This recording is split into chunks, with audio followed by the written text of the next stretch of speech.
He didn't get fired. He's still one of the most prominent Republican voices on CNN. So understand that.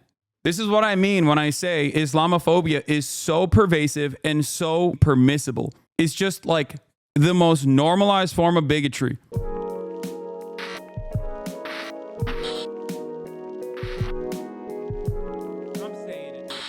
So someone told me that guy who was shitting on Mehdi Hasan also wrote for Richard Spencer or something. I don't know how true that is, but I would like to investigate it a little bit further. But this guy's a former Proud Boy orbiter who used to go on Gavin McInnes's show regularly under his real name. Point is, Mehdi Hasan is on a panel talking about racism from the Trump Nazi rally, okay? And look at how the conversation falls apart so quickly. If you don't want to be called Nazis, stop doing it. You've been called an anti-Semite more than anyone else's table. Yeah. And people will sit there and, no, by me. I never called you an anti-Semite. Okay. I mean, I'm not sitting here saying I'm a supporter of the Palestinians, so I'm used to it. Yeah, I hope your beeper doesn't go off. I'm a supporter of the Palestinians, so I'm used to it. Well, I hope your beeper doesn't go off. Now, that is probably one of the most commonplace things I've heard since Israel did its terror attack on Lebanese soil that many people celebrated, like, openly. Okay? So many celebrated that shit. And it was very frustrating. It was very, very, very frustrating. Okay? But look at this. Look at why this is considered permissible. Wow. You should not. No, did you just say I should be killed? No, I did not say that. No, I did not say that. Hold on. Did your guest just say I should be killed on live TV? I said I hope you don't. Let me just stop. You said you hope my beeper doesn't go off. Because you said I'm a big supporter of the Palestinians. Of Hamas? Guys, let me stop. Palestinians. Are you a supporter Am I of what? Hamas? No, of course I'm not. I apologize. Are you a racist, violent person inciting violence against me? Ryan, that's disgusting. that is completely. No, I apologize. Good job, CNN. Let's have first block say the Muslim guy should be blown up. I apologize. On TV. Don't say then I apologize. You literally. I thought he said Hamas. I apologize. You didn't think I said Hamas. No, I said I didn't. supported Palestinian rights. Yes, I did. Why? Because when you hear What's funny Palestinian, is Rudy Giuliani said this yesterday, so you're a great guest to be here to defend Rudy Giuliani's racism. I wasn't going to entertain nonsense today, and so at this point, this is what we're in now. This is America in 2024. Here's what I will say. Forget the racism. That's right. It's I should die. I didn't say that. You said, die. what does beeper mean? Don't give me your fake ignorance. I did not say you should die. Why did you say with my beeper go off? What did you mean? What did you mean by the beeper? So what did you mean? What did you mean by the beeper? No, you didn't. You said, I hope your beeper doesn't go off. Ryan, stop talking. At least have the guts to support your racist comment. I'm so sorry. Let her bring it back.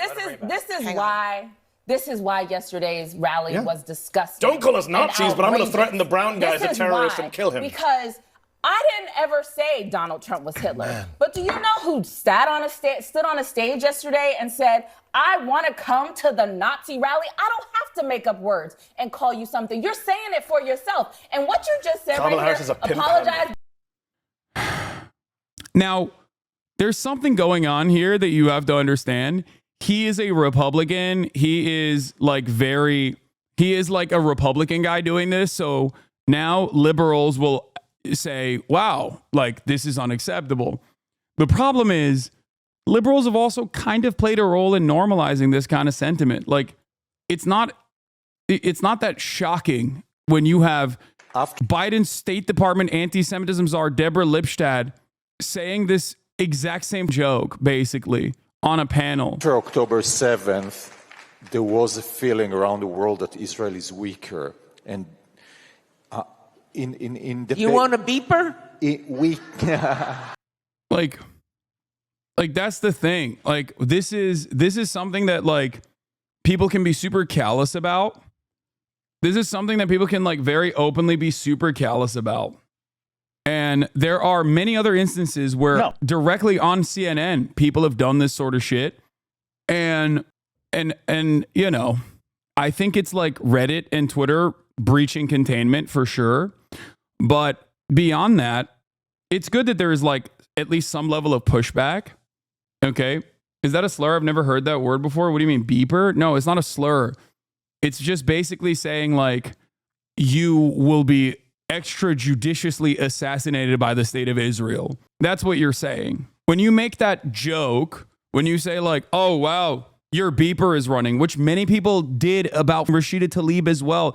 And every single person that's like openly pro-Palestinian, especially if they're of a Muslim background or if they're from the area, if they're Arab, like people just go crazy with that.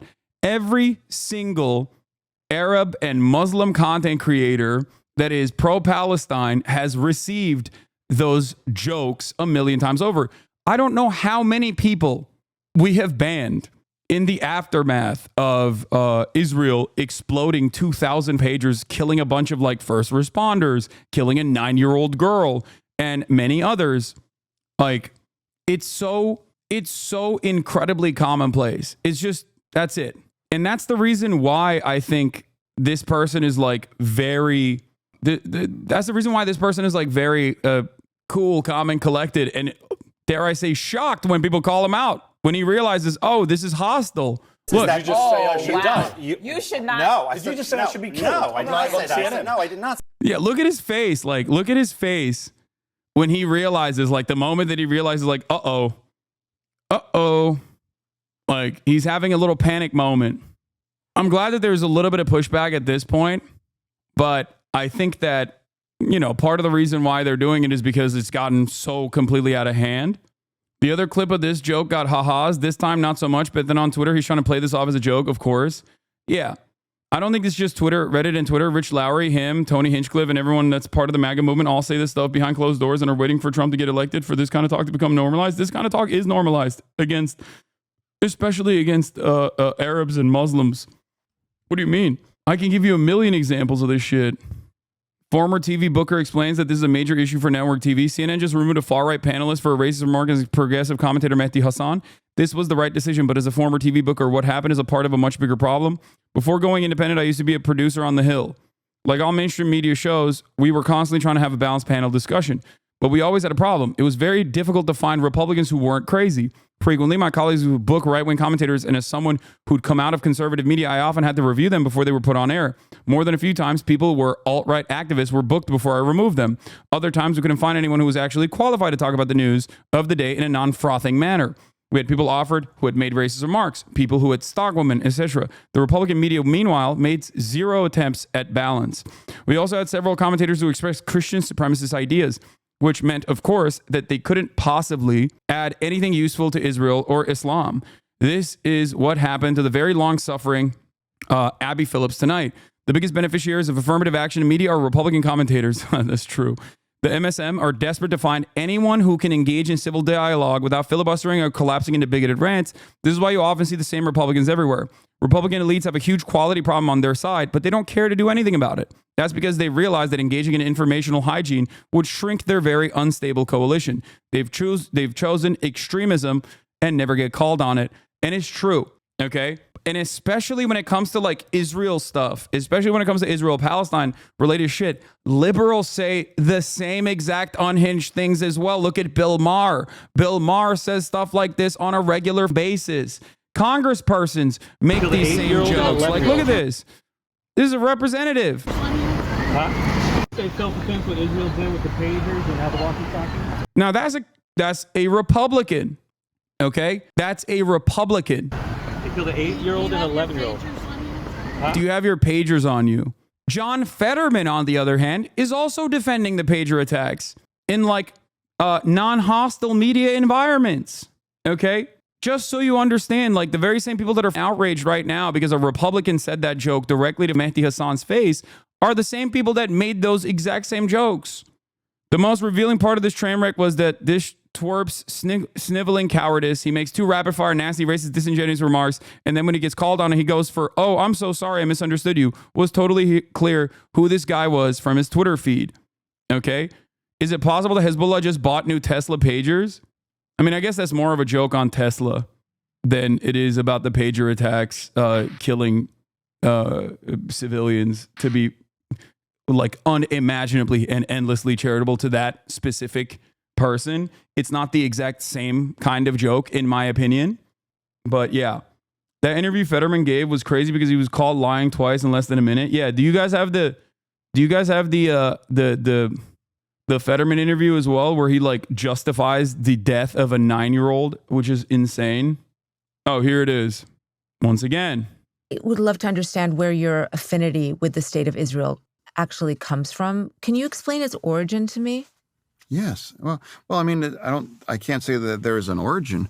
I think it's really about, that's our ally. There's a special relationship. And now if anyone that studies history realize that if you aren't unwilling to stand and protect and support the Jewish community, that can end in incredibly terrible, awful ways. That's what history has taught us.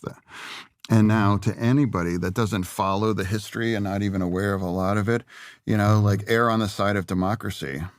And that is the only democracy in the middle of that region. And I had the chance to visit there, and that's the kind of society that have the same kinds of values that we live and what we aspire to, especially, ironically, progressives, especially for women and members of the LGBTQ communities.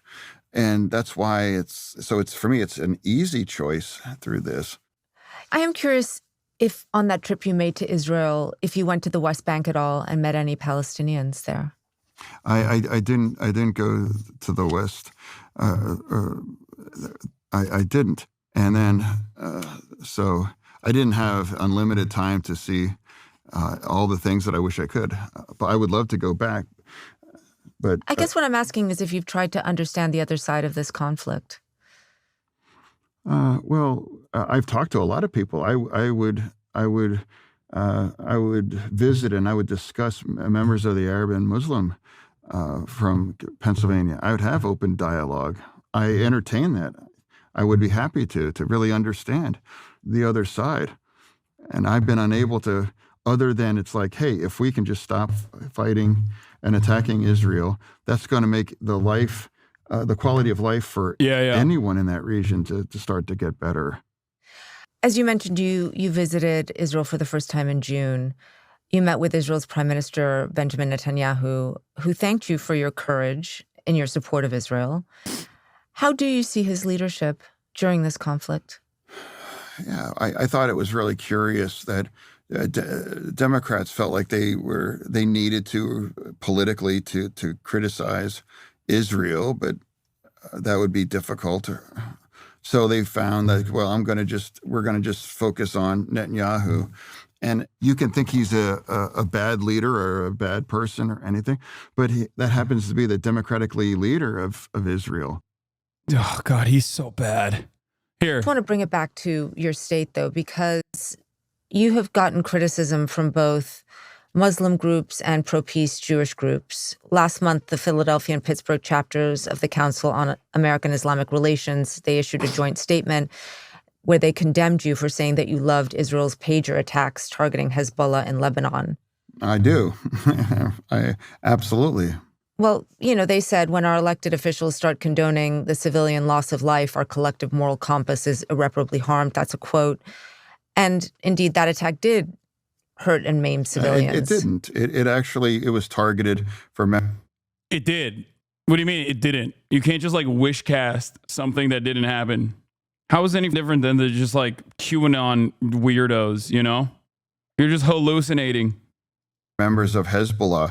No one uses beepers in that situation other than they were a member of Hezbollah. There was a young child that was a micro-targeting to minimize civilians. There was a young child who was killed who was taking the pager to their parent. Unfortunately, tragically, because Daddy was a member of Hezbollah. That's tragic.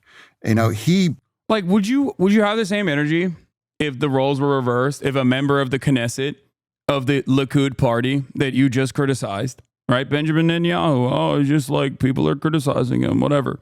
If a child of a Likud party member, someone in the chat said the dad was a doctor. Yeah, there was a bunch of, there were a bunch of, guys, stop sending me Richie Torres tweets, please. He's got the John Fetterman brain rot, dude. He's posting. Is this the same Myron Gaines who say we must first figure out a way to take our country back from Jewish supremacists? You and Hasan Piker are two symptoms of the same disease, anti-Semitism with Twitch. This guy's not even a Twitch streamer. He literally was unbanned and then subsequently banned from Twitch. Okay? Please, you do indeed have a First Amendment right to speak, but so do I. And I will speak I and speak I will to the chagrin of every rotten anti-Semite on Twitch. This guy's not even on Twitch. Like, it's just brain rot. This is funny. I saw this earlier. This person saw Ethan Klein's screenshot and the name Hasan and assumed it was Hasan Piker, not Mehdi Hasan. Lumping you in with fresh and fit is wild. I know. It's disgusting. Why is Myron coming to your defense with the... I don't know. It's just maybe to whitewash their perspective somehow. I don't know. There's never been a moment where I've defended them, okay? They are... Like, Myron is literally a Holocaust minimizer at best. Most likely a Holocaust denier, okay? Like, when he had a conversation with Ethan, I remember very quickly, Ethan was like, okay, what do you think about the Holocaust? And he was just like so evasive. He's nice enough to support your right to speak your mind law. Guys, stop. It's cynical, okay? It's completely cynical. He's backing you, though. A lot of you are so stupid. A lot of you are so stupid, dude. You are literally operating with minus 10 IQ, okay? You just genuinely don't understand. No, I am permitting them. Like, what do you mean? I don't want support from Nazis and Holocaust deniers, you dumb. What the is wrong with you? That is not a very good argument. No, it is a good argument. And if you support Holocaust deniers and Nazis and the like, because they said, oh, well, I respect people's First Amendment rights, like in the process of like trying to normalize their perspective, you are a dumb, okay? You are dumb as you are so easily duped. Holy shit. God damn. There's never been a singular moment where I've ever allowed that kind of sentiment to be expressed in this community. Okay? They're too focused on drama to realize that what they're doing. Yeah, these people have to be baiting at this point. There's no way you can be this brain dead. No, I think that they are that brain dead. I think there are, there's going to be a lot of stupid people in this community too, everywhere. What's next, dude? Oh, Nicholas Fuentes defended my right to free speech. Oh, okay. Sure. Like, what do you mean? Those guys brought that danger and evil into their home. And that's what's... Like, a lot of people, I think, don't understand, okay? The way I look at this, okay? A lot of people who are pro-Israel are fascist of a different variety. There is no difference in terms of like ethnic superiority arguments that Nazis have made, that neo-Nazis have made, that fascists still make to this day, versus people who believe in the demographic concerns of Israel maintaining a Jewish ethnic majority, okay? It's a handshake. One side, it's a handshake where both sides are unironically making anti-Semitic arguments. The idea that like all Jews have to 100% singularly defend Israel. It's ridiculous. That's what tragically resulted in that poor child's death, and that's what's so terrible. She paid the price because her father was a terrorist for Hezbollah, and I grieve for the death of Palestinian children and other innocents there. I don't assign any more value to their lives. I mean, yeah, you do. Is my own children's lives, and that's why we have to destroy Hamas, and we have to develop a new way forward where people can live in peace, so that this kinds of death and misery, it has to stop. But it's not being driven by Israel; it's driven by Hamas and Iran, and that kinds of commitment to destroy the state of Israel. And now you have idiots in this nation, talking about and chanting about from the river to the sea, and they try to pretend that doesn't exactly what that means. And that is Israel is in the middle of the sea and that river, and that has to be wiped free. And that's at least own your anti-Semitism rather. Shut the fuck up. Anyway, you guys understand that like there are permission structures for genuinely Islamophobic sentiment being expressed here.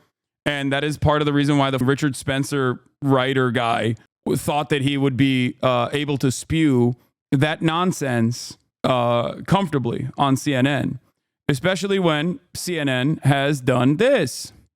CNN pundit calls Democratic Representative Ilhan Omar a public relations agent for Hamas with no pushback. No, she's a Democrat. They're going to vote for Biden. I'm not surprised about that. I am surprised that in the year of our Lord 2024, there is a public relations agent for Hamas sitting in the United States Congress. No.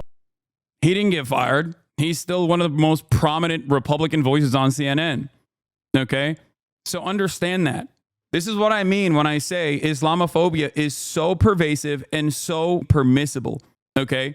It's just like the most normalized form of bigotry, where like in the United States of America, a white supremacist country built on those fundamentals, built on chattel slavery, indigenous ethnic cleansing, Americans have improved their ways in which they do anti-black white supremacist sentiment.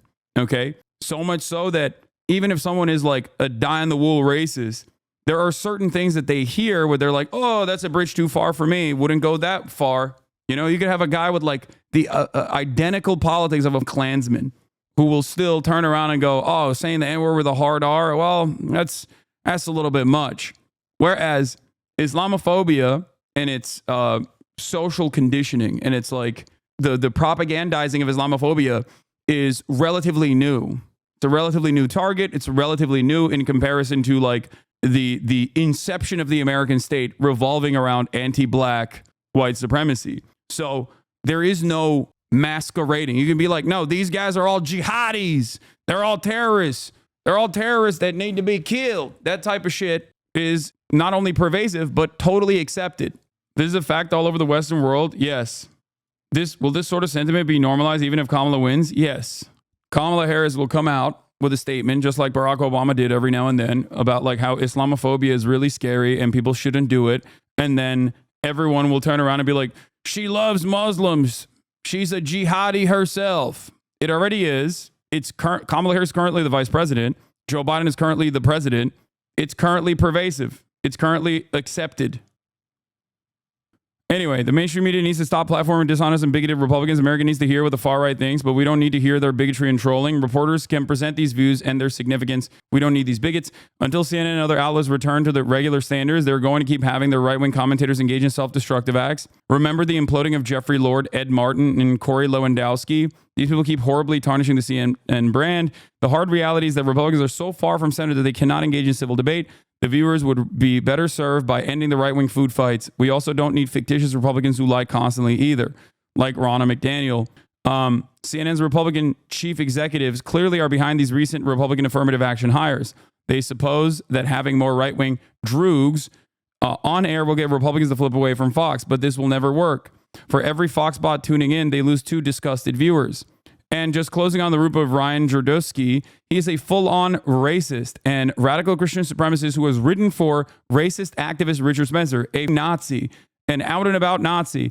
He has been running on operation to block black and LGBT authors from school curricula. He should have never been on CNN. Richard Spencer confirms that this guy literally wrote for him more than a decade ago, but wrote for him nonetheless. The irrational both sides fetish has created a dynamic where it is more controversial to call a fascist what they are than it is for Republican politicians to praise Hitler like Trump and Mark Robinson do. Calling a Nazi is more controversial than being an actual Nazi. What the actual I'll convert this into an essay, but in the meantime, here's what the current rising conservative host is up to is just as disgraceful. Anyway, Ben Shapiro defended him on X. Imagine if someone had made a joke about October 7th directed at him on his platform. The hypocrisy is crazy. Yes. Like that person would be locked up. It's just so annoying. Yeah, from writing for Richard Spencer to appearing on CNN. What a glow up for Ryan Jerdusky. Congrats to all involved. Yeah, Richard Spencer confirms it too. Has Trump alienated swing voters after the Madison Square Garden rally? We're going to cover that in a second. Hold on. The only reason he faced backlash is because Hasan pushed back immediately too. Every other time it's been brushed over because nobody cared. Guys, Jake Tapper and Dana Fash are CNN's 2 top billed commentators, okay? They literally engaged in a similar conquest coming from the same exact Islamophobic place against Rashida Tlaib, okay? They did that against Rashida Tlaib. Now, of course, like the views of some of the top billed commentators do not reflect the views of the entire institution. I'm not saying that every single person has those exact same opinions, but understand why people like this think it is perfectly normal to say shit like this on CNN. Okay? That's it. interesting to think, because when Dana Bash and Jake Tapper were doing that to Rashida Tlaib, they were doing that as Rashida Tlaib was being attacked with virulent, open Islamophobic attacks that made the same exact joke about her beeper, her beeper exploding potentially. Like, that was a cartoonist that posted a cartoon of Rashida Tlaib and a beeper right after the attacks from Mossad, the terror attacks on Lebanese civilian population in Lebanon. Online liberals use plenty of Islamophobic language. They resent every vocal pro-Palestinian person. I just hope that, I hope that people understand what they are doing. There are plenty of open-minded individuals who value themselves as progressive, who do repeat some of these talking points, and I urge them to reconsider. Okay? I urge them to, re-examine the way that they speak about Palestinians, about Arabs, about Muslims. This is a dangerous prospect. Okay? I know that there will be some people, at least, that are coming into this community that will do that. I hope. There is zero room for racism or bigotry at CNN or on our air. We aim to foster thoughtful conversations and debate, including between people who profoundly disagree with each other, in order to explore important issues and promote mutual understanding. But we will not allow guests to be demeaned or for the line of civility to be crossed. Ryan Jardusky will not be welcome back at our network. Yeah, they clapped the Nazi, but why did they have a Nazi on to begin with is a great question to have, is a great question to ask. And, if left unexamined, this kind of sentiment will continue to grow. Yes, I already watched the Majority Report defending me from smears today. I did.